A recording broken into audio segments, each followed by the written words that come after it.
We've all found ourselves in conversation and felt attacked. Like, we started off talking about one thing, and then the other person twisted our words, and before we knew it, we lost our cool, lost respect in their eyes, and maybe even acted like a jerk.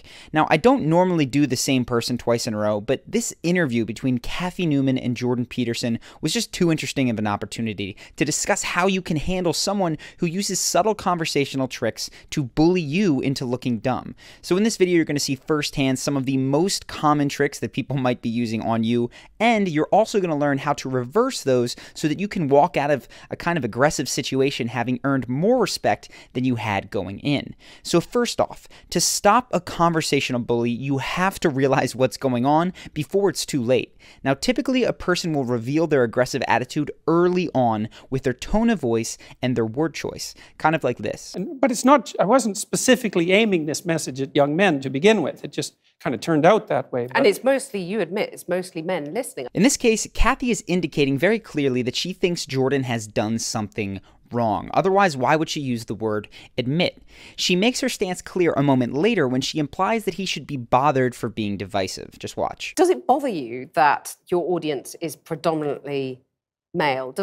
Isn't that a bit divisive? The point here is that even when they're being passive-aggressive, people will often indicate that they're about to attack you before they actually do. So if you hear someone say something like, well, what do you have to say for yourself?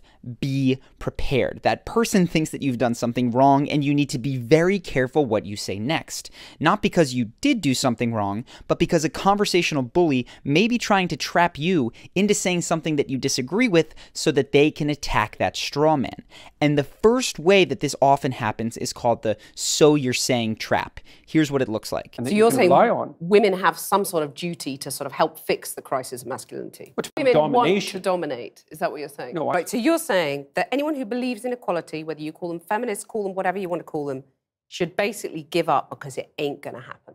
Let me just get this straight. You're saying that we should organise our societies along the lines of the lobsters. The general pattern here is that someone says, so you're saying, and then proceeds to oversimplify or mischaracterize what you actually said. I won't spend too long here because it's very easy to spot and it's rather simple to avoid and get around by saying, well, actually what I was saying is, and then repeat yourself. Along the lines of the lobsters. I'm saying that it's inevitable that there will be continuity in the way that animals and human beings organize their structures. But there's a much sneakier way that people may mischaracterize your beliefs and then attack them. Basically, it's when someone's words imply that you believe something you don't, and they don't actually say it. So in business, they call this assuming the sale. Like when a car salesman says, so would you like that with the leather interior or with the fabric interior, before you've even decided to buy the car. Now, with a several $1,000 purchase, you're likely to notice this and say, whoa, whoa, whoa, who said I was buying in the first place? But it's very likely that this is happening to you in conversation all the time and you don't even notice. Here's how it might look. Yeah, but those reasons, why should women put up with those reasons? Embedded in the question, why should women put up with it, are several important presuppositions, namely, one, that there is something to put up with, and two, that Jordan thinks women should put up with it. Now, the trap here for Jordan would be to answer Cathy's question directly, and many of us fall into it in similar situations. Then we start arguing for things that we don't even really believe, just out of habit.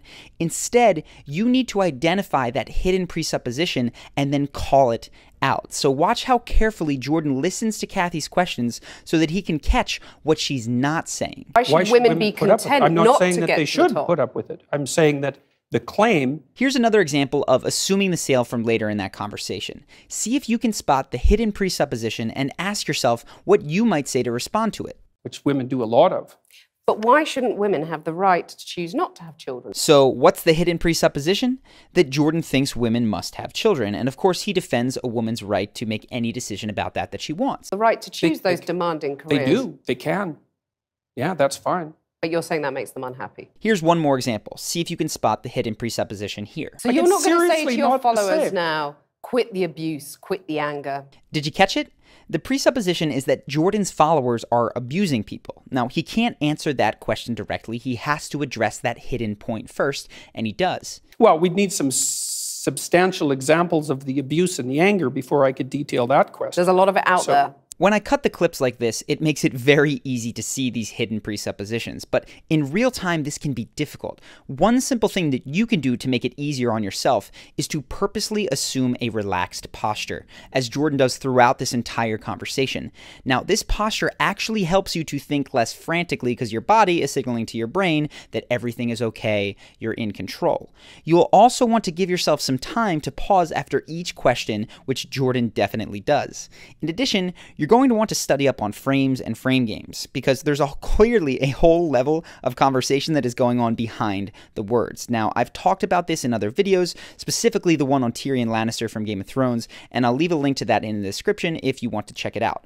Moving along though, the last clip contains a small example of the third conversational bully tactic in this video, which I'm naming the smash technique. Take a look. So you're not going to say to your followers now, quit the abuse, quit the anger. It's subtle here, but Cathy smashes together two very different terms, abuse and anger.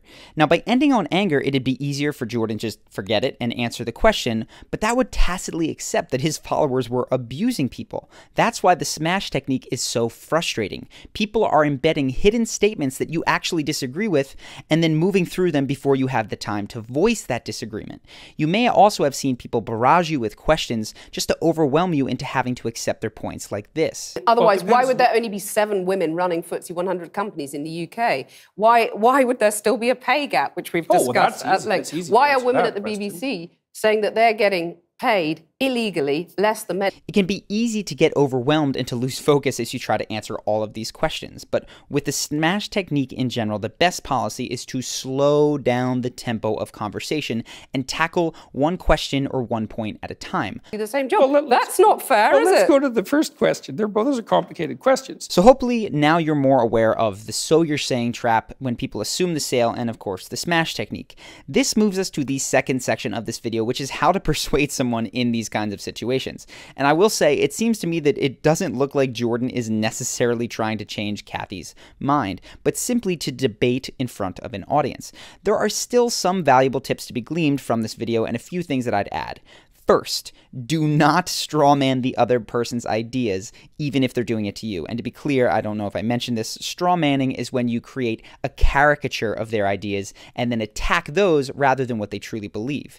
Instead, show the other person that you are truly engaging in their real points. Attempt to understand them. And sometimes this means that you have to ask them to repeat themselves so that you can. Seven women, repeat that one. There's 7 women running the top FTSE 100 companies in the UK. Okay. Well, the first question might be, after you've made an honest attempt to understand them, you need to make sure that they can understand you, which is necessary for persuasion.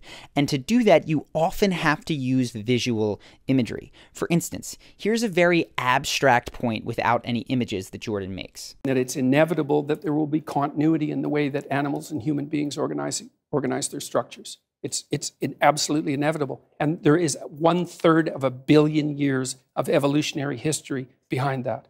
Now, maybe you can understand that, but it kind of lacks any emotional oomph. But notice how the addition of a concrete example makes that 1/3 of a billion years just feel different. Right, that's so long that 1/3 of a billion years ago, there weren't even trees. It's a long time. So adding concrete examples, especially ones that people can easily imagine, is a smart, persuasive move. And lastly, when you're arguing, oftentimes the best way to get someone to change their position is not by changing their mind, but by gently showing them that they're already agreeing with you. I talk about this in the frame video, but here's an example from this interview. Why should your right to freedom of speech trump a trans person's right not to be offended? Because in order to be able to think, you have to risk being offensive. I mean, look at the conversation we're having right now. You know, like you're certainly willing to risk offending me in the pursuit of truth. Why should you have the right to do that? It's been rather uncomfortable. This is huge. Jordan is no longer arguing that her point is wrong. He's arguing that she already agrees with him. Her behavior and her previous statements demonstrate that she cares more about free speech than not offending people. And then Jordan doesn't try to make this point wrong. He shows her how they're actually very much in alignment. You're doing what you should do, which is digging a bit to see what the hell's going on. And that is what you should do. But you're exercising your freedom of speech to certainly risk offending me. And that's fine. I think more power to you as far as I'm concerned. And then, of course, Cathy feels stumped because she does actually agree with Jordan, and she's proven it herself. People have a strong desire to remain consistent with things they've already said and done, so oftentimes this becomes one of the few ways to persuade someone who's really dug in their heels. You're basically showing them that they don't have to move in order to agree with you. They already do right where they're dug in. And then, of course, Jordan hits her with the gotcha. And I'm just trying to work that out. I mean, Ha, gotcha. you have got me. You have got me. Now, even though I laughed at that phrase at the time I was watching the interview, I have to say that last bit, gotcha, does not improve Jordan's persuasive case. It actually makes Cathy feel silly and wrong, as opposed to happy to discover that she and Jordan are really on the same team all along. And if I had to give one last point of constructive criticism, it would be that Jordan answered all of Cathy's questions rather than trying to proactively address her deeper, unstated emotional concern. And in my opinion, that emotional concern is that Jordan is her enemy, that if he believes something, it must be against her interests. If Jordan could have found that and pointed to a more common ground that they share, which we all of course have, I don't think the interview would have continued in such an argumentative fashion. But Jordan's role isn't necessarily to convince Cathy Newman of anything, it's to debate for an audience and to promote his book, which I think he did at an A+ level. If you think that I missed something or you just want to discuss, leave a comment below. I'm actually going to be checking periodically, but I will be most active in the comments for that first hour after the video goes live, which is now 2 p.m. Eastern on Mondays. So hit subscribe and hit the notification bell to make sure that you're notified when I'm here and chatting. That way you can hop on if you want to discuss anything with me or if you have a question that you'd like to ask. I also think that this video makes a very strong companion for both the Tyrion video that I mentioned about frames, which are super interesting, and the previous Jordan Peterson video, which will teach you how to get respect without being a bully. So click the screen if you want to check either of those out. Hopefully you guys enjoyed this video, and I will see you in the next one.